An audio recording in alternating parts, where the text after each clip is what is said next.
All right, looks like we are live for the second time today, and we are going to make some progress on our book, The Federal Retirement Optimization Guide for 2025. We are on to part 2 now, so there are previous videos with the earlier parts. We're going to start with your FERS pension. So we're going to go with the big picture. We're going to start there and give an overview, and then we take it from there. All right, so FERS is built on 3 pillars of retirement income. 1, the FERS basic benefit, the pension, your guaranteed inflation-adjusted monthly payment for life. It's based on 3 factors: your high 3 salary, your creditable service, and a multiplier. We've got Social Security. Like private sector workers, you pay Social Security tax and earn the same retirement, spousal, and survivor benefits. Thrift Savings Plan, TSP, your investment account with agency matching and multiple fund choices, covered in part 3. So we're going to get into that later. Think of FERS as a hybrid system. The basic benefits provide stability, Social Security adds longevity insurance, and the TSP offers flexibility and growth potential. What this chapter covers. This section focuses on the basic benefit and related issues. First, eligibility, when and how you can retire. Calculation, how the high 3 service and the multiplier fit together. Creditable service, including deposits and redeposits from military and civilian time. The Special Retirement Supplement, SRS, a temporary bridge to Social Security. Social Security coordination, how your pension interacts with Social Security rules. Other considerations, COLAs, survivor elections, service quirks, LWOP, sick leave, and policy proposals. Okay, so how to use this section. Skim the basics if you want a working understanding of how your pension works. Dive into the formulas and examples if you'd like to run your own numbers. Check the FAQ at the end for edge cases and what-if scenarios. Divorce, reemployment, children's benefits, etc. So we're going to start with section 1 here. For my recommendation on this, listen along. If I get into formulas and it's just too much, you can get the ebook version, so you can read it there. It's like on our website or in the little description below. You can get it for free. You can also buy it on Amazon if you're an Amazon fan and you just want to get either the physical copy or pay 99 cents for a digital copy. Either way works. I'm a big Kindle fan myself. All right, so who can retire and when? The gist, what most readers need. MRA, minimum retirement age, between 55 and 57 based on birth year. Unreduced options, 62 years old and 5 years, 60 and 20, or MRA and 30.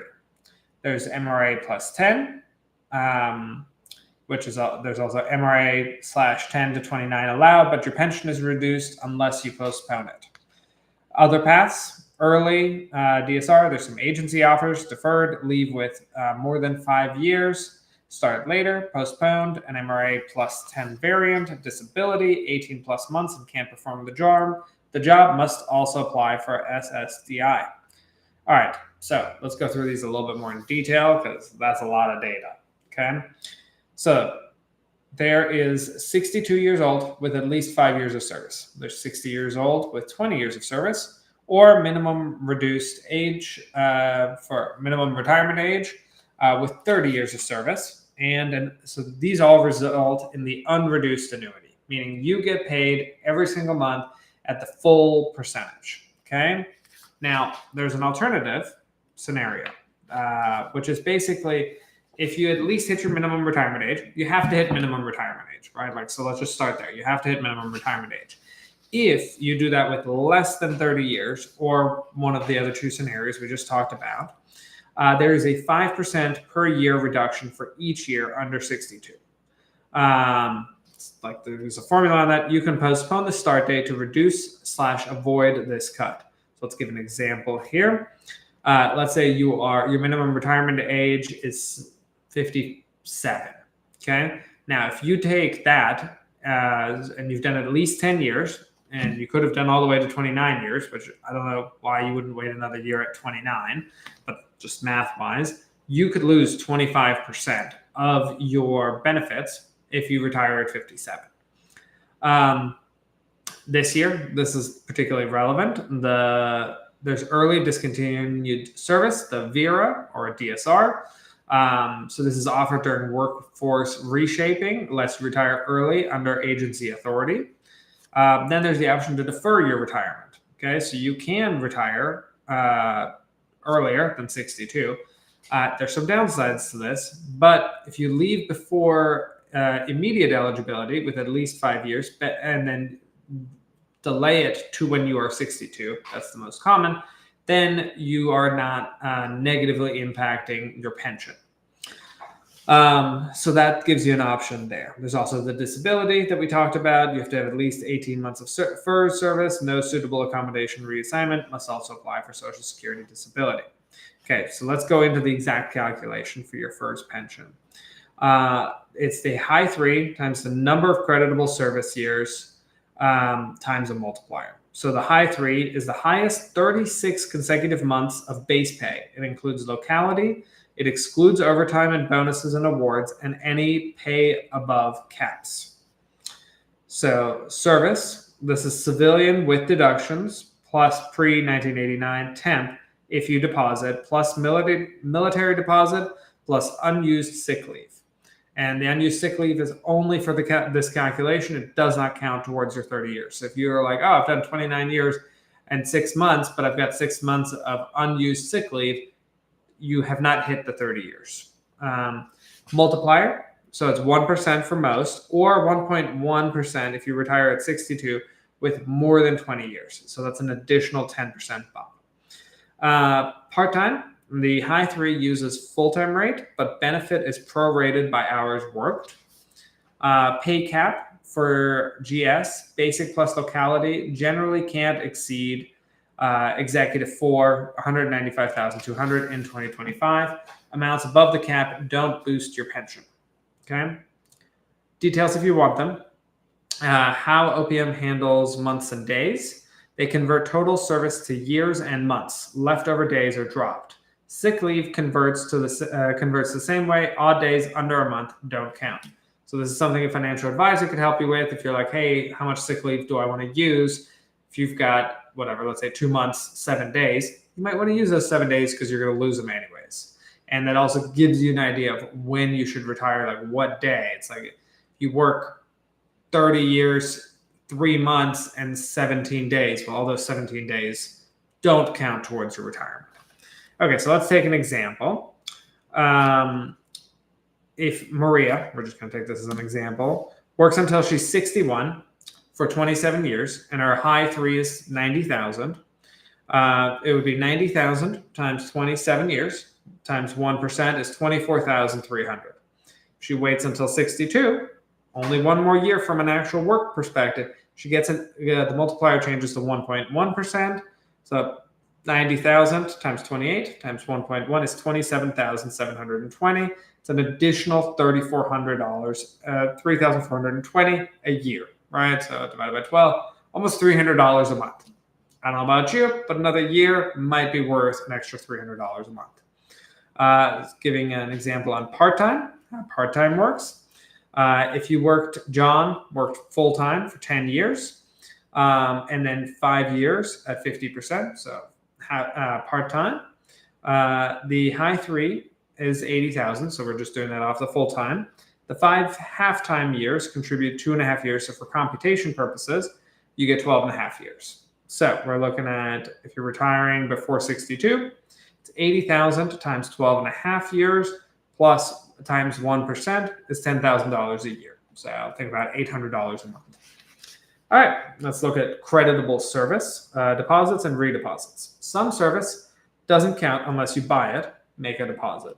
So pre-1989 temp civilian service, you have to pay 1.3% plus interest. Military service, there's a deposit, typically 3% of base pay. Special historic rates apply. Redeposits, if you took a refund, repaying it with interest restores full credit. Clock starts when paid. Deposit service counts only after fully paid, generally before separation to be used in your computation. Interest changes yearly. 2025 service credit interest rate is 4.375%. USERRA, Military call-ups are treated as if you'd stayed employed. You may make up missed employed/TSP contributions, never more than what you would have paid. Okay, here's some details. Your military deposit window, you generally have a 2-year interest-free period from when you're first covered by FERS. After that, annual interest does accrue. So when you pay early, that makes a big difference. The interest does compound annually. Earlier payment equals lower total cost and earlier credit. So you're going to want to just get it done early. All right, let's take an example here. Sarah had 18 months of temp GS5 in 1987 to 1988 with $30,000 basic pay. The deposit equals 1.3% times $30,000, which is $390, plus interest from the service midpoint compounded annually until paid. Waiting decades can more than double what's owed. Paying well before retirement keeps costs down and locks in credit. So if you've got creditable service, whether that's military or civilian, if this is before, at this point it's after 2025, so it's a bit late. But definitely the military is usually a good example on this one. All right, let's talk about the special retirement supplement. Here's the gist. Those are the key points. What it is. It's a temporary bridge payment that mimics the Social Security you earned while under FERS, paid only until age 62. Who gets it? You must retire before 62 on an immediate, non-reduced FERS pension. So you have to do the minimum retirement age plus 30, the 60-20, and many approved early DSR cases. Okay, so it's not paid with the MRA plus 10, so minimum retirement age plus 10, retirements or deferred annuities. When it stops, it ends at 62. There are no COLAs on the SRS, on the Special Retirement Supplement. So, and there is also an earnings test for 2025. If you worked, the SRS is reduced $1 for every $2 you earn above $23,400 in wages and self-employment. Only the SRS is reduced. Your basic FERS pension isn't. Paychecks from work count, TSP/IRA withdrawals, pension, and investment income does not.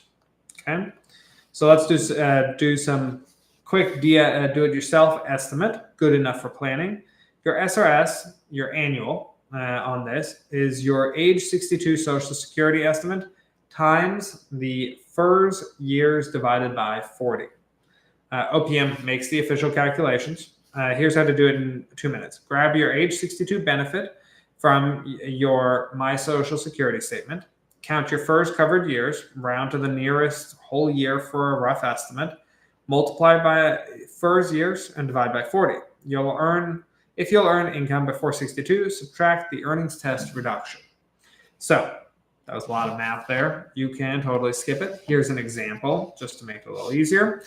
If Linda retires at 60 with 30 FERS years, her age 62 Social Security Administration estimate is $28,000 a year.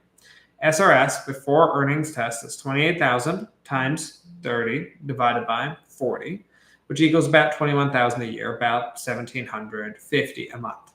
Now, if she earns $30,000 in 2025, the excess over $23,400 is $6,600, which results in a $3,300 reduction, half. So the adjusted SRS is about $17,700 or about $1,500 a month. Her basic FERS annuity is unchanged by her earnings. Okay, so you've got a special retirement supplement. It helps you get to Social Security. Here's some common pitfalls to avoid. Assuming you'll get SRS with an MRA plus 10 or deferred retirement, you will not. Forgetting it ends at 62. Plan your income bridge to Social Security accordingly, right? You may not take Social Security at 62. We're going to talk about that more later. Ignoring the earnings test if you plan to work before 62. So if you're going to retire from the federal government and take the immediate annuity and then you're going to go work, just realize that money may go away depending on how much you make and how much you work. All right. So, additional FERS annuity considerations. What you pay in. Your first payroll contribution depends on when you were first hired. 0.8% pre-2013, 3.1% 2013 FERS RAE, 4.4% 2014 FERS FRAE. The benefit formula is the same. Leave without pay, or LWOP. Up to 6 months a year of leave without pay still counts towards service and doesn't break your high 3. More than that in a calendar year isn't creditable. Sick leave adds time only to the calculation, not eligibility. Rule of thumb is 2,087 hours is 1 year, or 1,040 hours, again, give or take, is 6 months. Doing quick math on that, I would think it's about 180 hours is a month, give or take. I'm sure I've got the calculation somewhere. COLA, cost of living adjustment, timing, and size. Most FERS retirees get COLA starting at age 62. FERS uses a diet COLA, quote unquote, that can be less than CPI, core price index. 2025 COLA was 2%, just to give you an idea. All right, survivor choices matter and FEHB. Full survivor, so this is if you die and you have the FERS pension and you want your spouse to continue to get that annuity, get that basic income, you've got an option of 50%, like you're making 2,000, then your spouse gets 1,000 after you pass. That will result in a 10% reduction to your pension. A partial 25% is a 5% reduction. No survivor does require the spouse notarized consent, and your spouse generally loses FEHB after your death. I know, kind of macabre. I think macabre, MACABRE, whatever.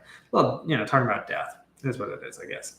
If you die before retirement with 18 months or more of service, your spouse may receive the basic employee death benefit, 50% of final pay or high 3, plus $42,607.52 for deaths on or after December 1st, 2024, and possibly a monthly survivor annuity with greater than 10 years of service. Children's benefits. Payable to age 18 or 22 if a full-time student. Lifetime if disabled before 18. This is separate from Social Security survivors and can be paid at the same time. Reemployment after retirement. By default, your salary is offset by your annuity. Waivers exist but are limited. Even with a waiver, you generally don't earn a brand new full annuity. Policy Watch. Ideas surface periodically. Raise contributions to 4.4% for all. Eliminate SRS. Switch to a high 5. Trim COLAs. Lower FEHB share. Change G-Fund crediting. They're not law unless enacted. Plan under current rules. All right, details if you want them. Rules, formulas, and examples. First, employee contribution rates. 0.8% original FERS, first covered before 2013. 3.1% FERS RAE, first covered in 2013. 4.4% FERS FRAE, first covered in 2014 and beyond. These are your payroll deductions. The pension formula itself is identical across all tiers. Leave without pay, creditable service, up to 6 months of LWOP per calendar year counts towards retirement eligibility and computation. High 3 for those first 6 months. OPM uses your rate of basic pay as if you were paid. Non-pay beyond 6 months in that year isn't creditable and can delay eligibility. Unused sick leave. Conversion, OPM uses 2,087 hours for a work year. So that's 12 months. 1,040 is 6 months. 520 is about 3 months. Odd days under a month are dropped. Important. Sick leave does not help you meet MRA or service minimums. It can only increase the computed service for your annuity. I'm going to take a sip here. This is a longer one.